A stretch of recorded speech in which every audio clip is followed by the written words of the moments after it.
अस्सलामुअलैकुम दोस्तों, वीडियो बिल्कुल उत्ते नहीं करनी। एक बड़े बिरा दा डाढा जा मैनू हुक्म आ गया भाई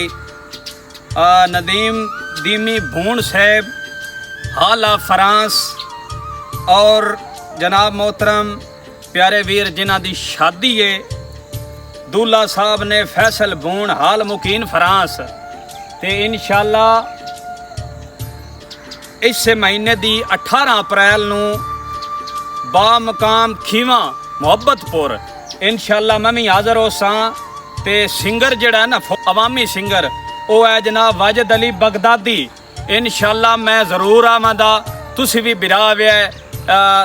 भूणा दी शादी इंजॉय करसा रल मिल के ते चास सी अपना वाजिद बगदादी बड़ा सोहना गाउंदा है, चास पई उसी है